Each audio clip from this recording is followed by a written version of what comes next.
ఏపీలో ఎన్నికలు దగ్గర పడుతున్న నేపథ్యంలో ఏపీ నేతల విమర్శలు ప్రతి విమర్శలతో మాటల యుద్ధానికి తెరతీస్తున్నారు. తాజాగా ల్యాండ్ టైటిలింగ్ యాక్ట్ కేంద్రం అమలు చేయనుందని ఏపీ ముఖ్యమంత్రి జగన్ చేసిన వ్యాఖ్యలపై ఏపీ బీజేపీ నేతలు ఆగ్రహం వ్యక్తం చేస్తున్నారు. వచ్చే ఎన్నికల్లో పరాజయం మూటగట్టుకుని జగన్ జైలుకెళ్లడం ఖాయమని అంటున్న బీజేపీ స్టేట్ సెక్రటరీ పాతూరి నాగభూషణంతో మా ప్రతినిధి భవానీ ఫేస్ టు ఫేస్. రాజకీయాలలో ముఖ్యంగా చాలా హాట్గా టాపిక్స్ అయితే ఒకరిపై ఒకరు పరస్పరంగా విమర్శలు చేసుకుంటున్నటువంటి పరిస్థితి కూడా కనిపిస్తుంది. ఇక తాజాగా CM Jaganmohan Reddy land title గురించి కానివ్వచ్చు, అలాగే ఇటు ప్రతిపక్ష పార్టీలు కూడా జగన్ పైన విమర్శలు అయితే చేస్తున్నారు. అలాగే ఎన్డీఏ కూటమి మేనిఫెస్టో పైన కూడా విమర్శలు చేస్తున్నటువంటి పరిస్థితి అయితే కనిపిస్తుంది. సో ప్రస్తుతం మనతో అయితే పాతూరి నాగభూషణం గారు ఉన్నారు. సార్ నమస్తే సార్, ఎలా చూడొచ్చు అంటారు జగన్ చేసినటువంటి వ్యాఖ్యలు ఏవైతే ఉన్నాయో నిన్న ల్యాండ్ టైటిల్కి సంబంధించి చాలా ఘాటు వ్యాఖ్యలు చేయడం, అంటే బ్రిటిష్ కాలం నాటి అంటే గత 100 ఏళ్ల క్రితం ఈ సర్వే జరిగింది, ఆ తదుపరి జరగలేదు, ఇది ప్రజలకు మంచి చేకూరే విధంగా ఉంటుందన్నారు. కాకపోతే ఎన్డీఏ కూటమి మాత్రము విమర్శలు చేస్తున్నటువంటి పరిస్థితి. సో ఓవరాల్గా కరెక్టే అంటారా అసలు ఆ విధానం అనేది? ముఖ్యంగా జగన్మోహన్ రెడ్డి గారికి ఓడిపోతున్నాం అనే భయంతో రకరకాలైనటువంటి ఫేక్ ప్రచారాలు, వాస్తవాన్నేమో దాచిపెట్టడం, దాంట్లో రైతులకు సంబంధించి ప్రజలకు సంబంధించినటువంటి ఈ ల్యాండ్ టైటిలింగ్ ఏదైతే ఉందో దీన్ని అందరినీ కూడా ఇప్పుడు ఇంతమంది లాయర్లు కానీ ఇంతమంది గొడవ చేస్తుండే వాళ్ళందరికీ తెలివి లేకపోతే తెలివి తక్కువ వాళ్ళనే. ఇవాళ నువ్వు 48 సెంటు భూమి ఇచ్చావు, దానికి రాళ్ళ మీద మీ బొమ్మలా, పట్టాదారు పుస్తకం ఇస్తే దాని మీద మీ బొమ్మలా. అలాగే ఇవాళ స్వతంత్రం ముందు 1906లో ఫస్ట్ టైము ఈ జీపీఎస్లు ఈ టెక్నాలజీ టైంలో భారతదేశం మొత్తం కూడా బ్రిటిషర్స్ చక్కగా రికార్డు తయారు చేసి ఆ రికార్డును ప్రజలకు ఇచ్చారు. ఈ రోజుకి ఎక్కడైనా తగాదాలు వస్తే బ్రిటిష్ రేషన్ రాయినే ఆధారంగా తీసుకొని మొత్తం ఆ పొలాన్ని రైతుల మధ్య ఉన్నటువంటి వివాదం ఏదైనా ఉంటే కొలిసి అప్పచెప్తారు. కానీ జగన్మోహన్ రెడ్డికి ఆక్రమించుకోవటం లేదా ధ్వంసం చేయటం, ఈ 2 విధానాలు తప్పితే రెండో తెలియదు. అందుకనే ఈ ఏదైతే ల్యాండ్ టైటిలింగ్ యాక్ట్ ఉందో ఇదంతా వాళ్ళు చెప్పేది జగన్మోహన్ రెడ్డి అబద్ధాలు. ఇది ఒక మనిషికి భరోసా, ఒక మంచి డాక్యుమెంట్, ఒరిజినల్ డాక్యుమెంట్స్ ఉంటే ఇంట్లో పెట్టుకుని, ఒరిజినల్ డాక్యుమెంట్స్ లేకుండా ఎవరు రిజిస్ట్రేషన్ చేయడానికి కుదరదు. బ్యాంకులో లోన్కి వెళ్ళాలంటే చేయడానికి కుదరదు. ఇదేమైనా షేర్ సర్టిఫికెట్, ఇప్పుడు షేర్ సర్టిఫికెట్లు ఉన్నాయి. ఎందుకు షేర్ సర్టిఫికెట్లు అంటే దానికి ఏమీ ఫిజికల్గా ఎక్కడ కనపడదు, ఎక్కడో కంపెనీ ఉంటుంది, ఆ కంపెనీ డాక్యుమెంట్స్ మన దగ్గర ఉంటాయి సంబంధం, అంతే తప్పితే ఇదేమైనా కంపెనీ షేర్లా ఎవరిని పేపర్ మీద రాసి ఇవ్వడానికి. సో అందుకని జగన్మోహన్ రెడ్డి చేసిన తప్పుని కప్పుచ్చుకోవడానికి ఈ పిచ్చి పనులన్నీ చేస్తూ ఉన్నాడు. అందుకని అది అందులో కూడా పెట్టడం జరిగింది, ఎన్డీఏలో మేనిఫెస్టోలో కూడా పెట్టారు. రాగానే మేము దాన్ని రద్దు చేస్తాం, పాత పద్ధతుల్లో ఏదైతే ఉందో అదేవిధంగా రిజిస్ట్రేషన్లు జరుగుతాయని చెప్పడం జరిగింది. సరే, ల్యాండ్ టైటిలింగ్ యాక్ట్ను దేశమంతా అమలు చేయమంటూ కేంద్రమే తెలిపింది అంటూ కూడా వైసీపీ నేతలు చెప్తున్నారు. అంటే అసలు ఏంటి సార్, బీజేపీ కేంద్రం అంతా అమలు చేయమని ఏ విధంగా సూచించింది? అండ్ టీడీపీ కూడా ఒక పక్క విమర్శలు చేస్తుంది, వైసీపీ కూడా విమర్శలు చేస్తున్నారు.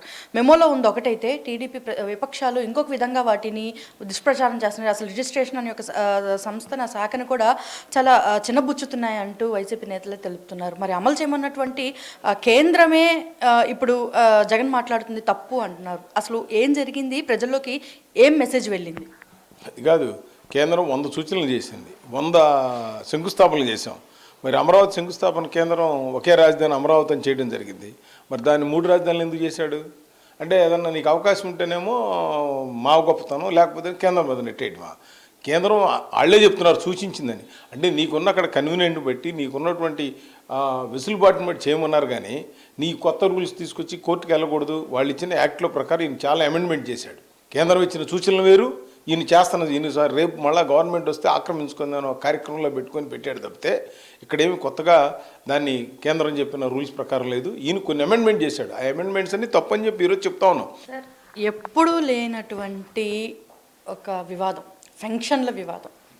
ఎందుకని గత 5 ఏళ్లలో పోల్చుకుంటే అంతకుముందు టీడీపీ హయాంలో ఉన్నప్పుడు ఫంక్షన్స్ చాలా ప్రశాంతంగా తీసుకున్నారు.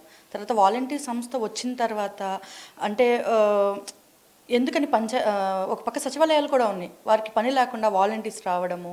ఇప్పుడు అదే గతంలాగా పంచినటువంటి పంచాయతీ సెక్రటరీలో ఉన్నటువంటి సభ్యులు ఇప్పుడు ఎందుకని వృద్ధుల దగ్గరికి వెళ్ళి పెన్షన్లు పంచలేకపోతున్నారు? సరే, ఇప్పుడు నాన్ డీబీటీ అంటే డైరెక్ట్ బెనిఫిట్ ట్రాన్స్ఫర్ అయితే డీబీటీ వచ్చేసింది. సో అలా చేసినప్పటికీ వృద్ధులు ఇంకా బ్యాంకుల దగ్గర పడిగాపులు కాస్తున్నారు ఈ వేసవి కాలంలో.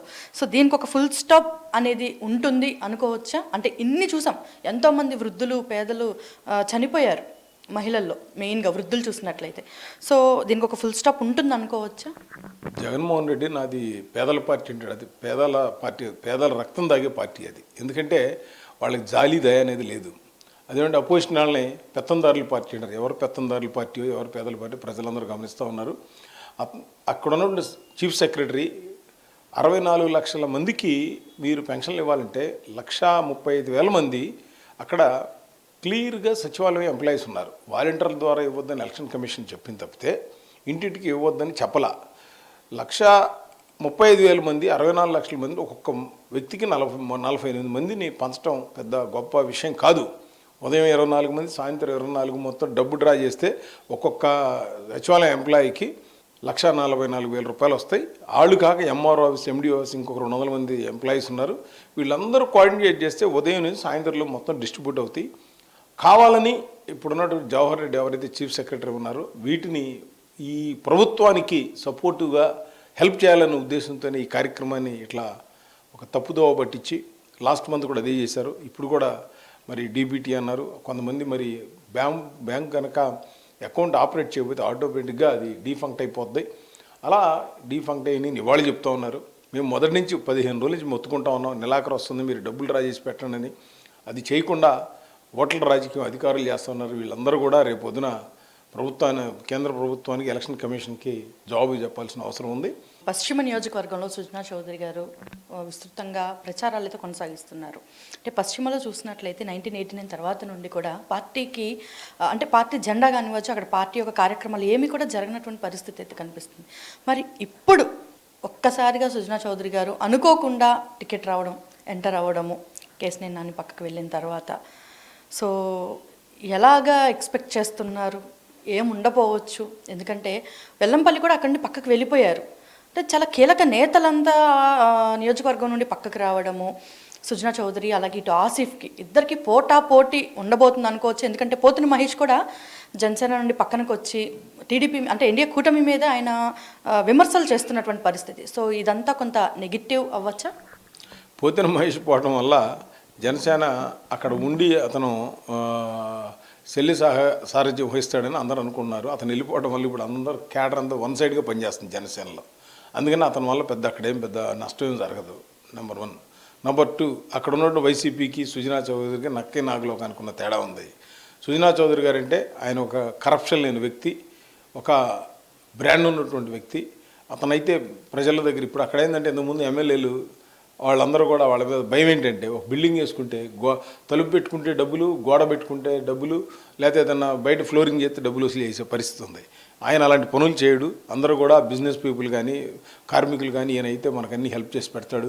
రైల్వే స్టేషన్ అభివృద్ధి చెందుతుంది, కొండ మీద ప్రాంతాలకు వాటర్ వస్తాయి, వాళ్ళకి పట్టాలు కన్స్ట్రక్షన్ చేసుకోవడం బాగుంటుందని వాళ్ళందరూ కూడా ఎక్స్పెక్ట్ చేస్తున్నారు. అందుకని టీడీపీలు అన్ని గ్రూపులు పనిచేస్తున్నాయి. అట్లాగే బీజేపీలో ఉన్నటువంటి అందరూ కూడా కలిసి పనిచేస్తున్నారు. అదేవిధంగా జనసేనలో ఉన్నటువంటి ఇప్పుడు ఎవరైతే పోతిన మహేష్ కింద కేడర్ అందరూ కూడా చక్కగా ఉత్సాహంతో బ్రహ్మాండంగా పనిచేస్తున్నారు వాళ్ళు కూడా. సో 100% అక్కడ విజయవాడ వెస్ట్ కాన్స్టిట్యున్సీ సుజనా చౌదరి గెలవబోతూ ఉన్నారు. సార్ అలాగే మోడీ గారి పర్యటన కూడా ఏపీలో ఉండబోతుంది. సో ఏం సార్ ఫైనల్ అయిపోయిందా? ఎక్కడికి రోడ్ షోలని పురంధరేశ్వరి గారి యొక్క సభకు కూడా ఆయన మద్దతు తెలిపేందుకు రాబోతున్నారు. విజయవాడలో బెన్ సర్కిల్ నుండి రోడ్ షో ఉండబోతుంది. సో కార్యక్రమంలో చంద్రబాబు గారు అలాగే పవన్ కళ్యాణ్, మోడీ కూడా పాల్గొనబోతున్నారు అనేది ఒక సమాచారం. సో అఫీషియల్లీ పార్టీ నుండి ఎప్పుడు వస్తుంది? ఆయన దాదాపుగా ఎప్పుడు పర్యటించబోతున్నారు? అంటే ఇంకా మోడీ గారిది టెంటెటివ్గా ఇంకా ఫైనల్ అవ్వలేదు. ఇంకా అయిన తర్వాత మేము అఫీషియల్గా చెప్తాం. ఏదో మేము కూడా పేపర్లో చూసి లేకపోతే దాని మీద డిస్కషన్ పెడితే బాగుంటుంది అనేది జరుగుతుంది తప్పితే ఇంకెక్కడ కూడా ఫైనల్ అయితే అవ్వలేదు. మామూలు డిస్కషన్ వేరు, డెసిషన్ వేరు. డెసిషన్ అనగానే మీకు చెప్తాం.